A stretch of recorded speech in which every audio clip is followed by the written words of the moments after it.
नमस्कार दोस्तों, फिर से मैं आपका स्वागत करता हूं लोक भारती हिंदी इस यूट्यूब चैनल पर। सातारा जिला हिंदी अध्यापक मंडल सातारा और लोक भारती हिंदी के संयुक्त तत्वाधान में सेतु अभ्यास का मार्गदर्शन करने हेतु मैं विनायक बगाड़े आज आपके सामने उपस्थित हूं।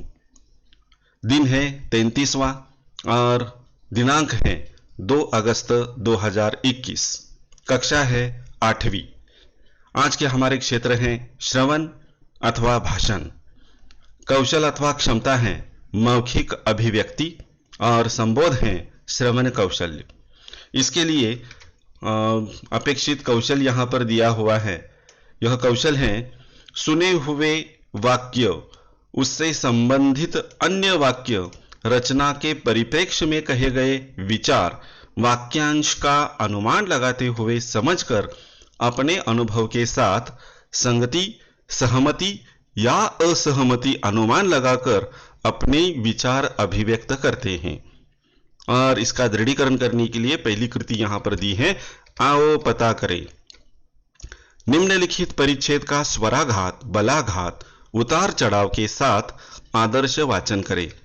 छात्रों से ध्यान पूर्वक सुनने के लिए कहे, अध्यापक परिच्छेद पर प्रश्न उत्तर पूछे।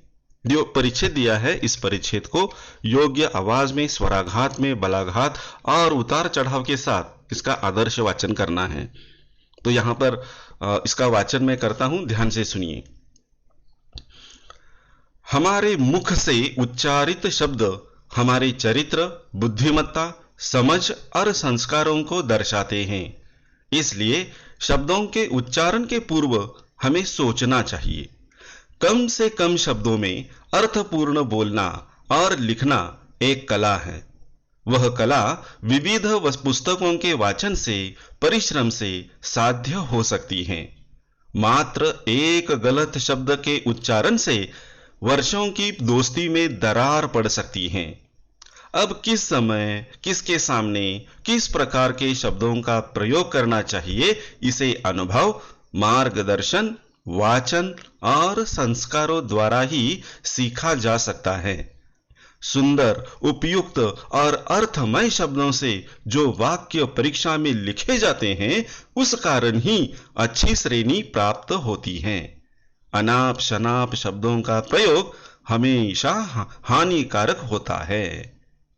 तो देखिए, पढ़ते समय वो किस तरह से पढ़ना चाहिए, उसका लय ताल, आवाजों में चढ़ उतार जो है, बलाघात कहां पर देना है, इसके बारे में मैंने प्रयत्न किया है, लेकिन शायद आप इससे भी बेहतर पढ़ सकते हो। तो इसे पढ़ने का प्रयत्न कीजिए। और प्रकट वाचन हमारा प्रभावी कैसे हो सकता है, इस पर भी कई प्रकार की जानकारी इंटरनेट पर प्राप्त होती है। इसे पढ़ लीजिए। जानकारी पढ़ने से हम प्रकट वाचन प्रभावित ढंग से नहीं कर सकते, इसके लिए जरूरत है प्रैक्टिस की। तो इसके लिए सराव कीजिए और ये जो प्रकट वाचन है, इस कला को प्राप्त कीजिए। इस पर प्रश्न दिए हैं, देखिए। हमारे सुख से उच्चारित शब्द क्या दर्शाते हैं? हमारे चरित्र, बुद्धिमत्ता, समझ और संस्कार। एक गलत शब्द से क्या होता है? पुरानी दोस्ती में दरार पड़ती है। शब्दों का प्रयोग कैसे सीखा सकते हैं? अनुभव, मार्गदर्शन, वाचन और संस्कार से। अनाप शनाप शब्दों का प्रयोग कैसा होता है? तो ये प्रयोग हमेशा हानिकारक होता है। अध्यापक छात्र को श्रवण कौशल के नियम, विशेषताओं के बारे में मार्गदर्शन करेंगे। अगली कृति है, आओ सक्षम बने। अध्यापक छात्रों से श्रवण कौशल के उद्देश्य, विधियां, महत्व और उन्हें विकसित करने की साहित्य सामग्री के बारे में मार्गदर्शन करें। श्रवण कौशल की विधियां देखिए यहां पर दी हैं। सस्वर वाचन, वाचन करना है तो सस्वर वाचन करना है, स्वर के साथ। अगर बीच में कोई कविता की पंक्तियां या गाने की पंक्तियां आ गई हैं, तो उसे गाकर या फिर लय ताल में उसे वाचन करना है, सस्वर। कहानी वाचन, कहानी वाचन करते समय वो जो कहानी है, इस कहानी में कौन से भाव आए हैं, इन भावों को देखते हुए उस कहानी का वाचन करना है। भाषण विधि, भाषण करने की कला अलग है। तो भाषण करते समय कैसे किया जाता है, सामने वाले जो प्रेक्षक हैं इन पर हम अपना रौब कैसे जमा सकते हैं। बस हमारे पास एक ही संपत्ति होती है, शब्द, और इस शब्दों का जाल फैलाकर हम जो अपने विचार हैं वह प्रकट करें, और ये विचार अपने हृदय से निकलकर उनके हृदय तक कैसे पहुंचे, यह भी एक कला है। तो इस कला को हमें आत्मसात करना है। कविता वाचन, कविता का वाचन करने का ढंग अलग होता है, निराला होता है। बड़े मृदु शब्दों में, कोमल शब्दों में कविता का वाचन होना चाहिए।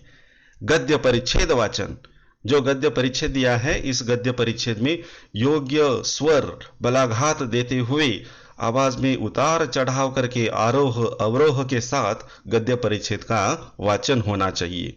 वीडियो क्लिप, जैसे कि अभी आपके सामने ये वीडियो क्लिप शुरू है, इसमें देखिए मैं जो आपको पढ़ा रहा हूं वह आपके सामने मोबाइल की स्क्रीन पर दिखाई दे रहा है। जो मैं बोल रहा हूं वही बातें यहां पर लिखी हुई है।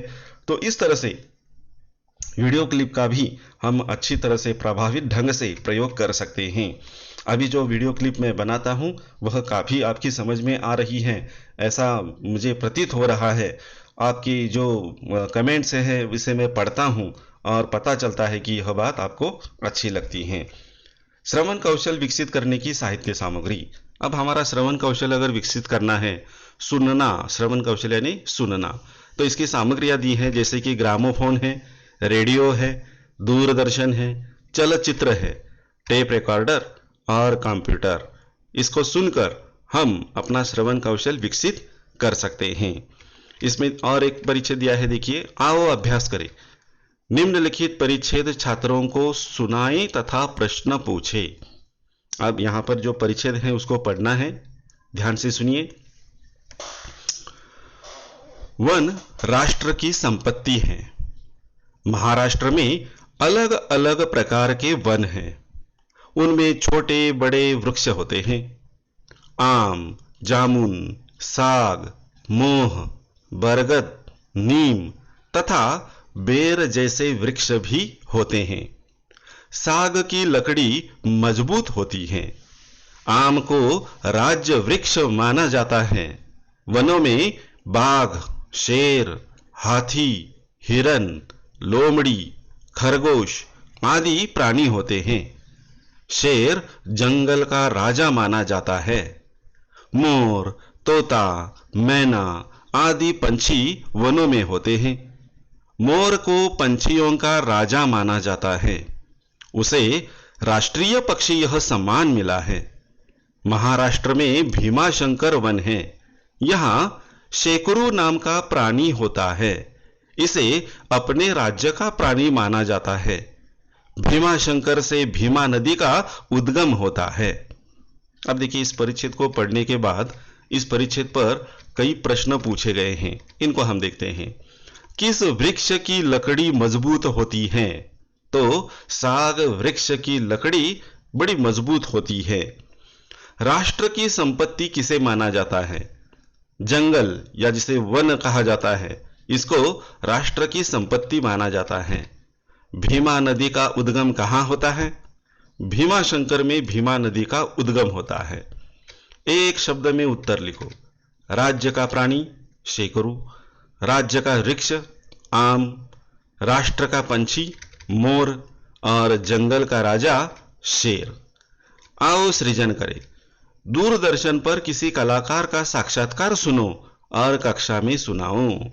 दूरदर्शन पर किसी कलाकार का जो साक्षात्कार है, इंटरव्यू जिसे हम कहते हैं, इसे सुनिए और जो भी आपने सुना ये सारी सुनी हुई बातें कक्षा में सुनाइए। तो इससे क्या होता है? सुनने की क्षमता, श्रवण कौशल बढ़ जाता है और कक्षा में सुनाने से भाषण कौशल बढ़ जाता है। छात्रों से किसी समारोह का वर्णन कक्षा में सुनाने के लिए कहे। तो यहां पर भी देखिए, श्रवण कौशल भाषण कौशल दोनों आते हैं। दूरदर्शन, सीडी या यूट्यूब पर किसी शहीद जवान की शौर्य गाथा सुनो और कक्षा में सुनाओ। तो यूट्यूब पर अनेक प्रकार के शहीद जवान, इनकी शौर्य गाथाएं सुनाई जाती हैं, तो इसे सुनिए और अपनी कक्षा में सुनाइए। इन कृतियों को पूर्ण करने के लिए पूरक साहित्य स्रोत दिया है। यूट्यूब पर संत कबीर के दोहे सुनो और सुनाओ। दीक्षा ऐप कक्षा 7वीं दादी माँ का परिवार, यह कहानी सुनो और सुनाओ। दीक्षा ऐप 6ठी कक्षा कहानी कठपुतली, इसके वीडियो को सुनिए और उसे कक्षा में सुनाइए। तो दोस्तों, आज के लिए बस इतना ही। हम यहाँ पर रुकते हैं। धन्यवाद।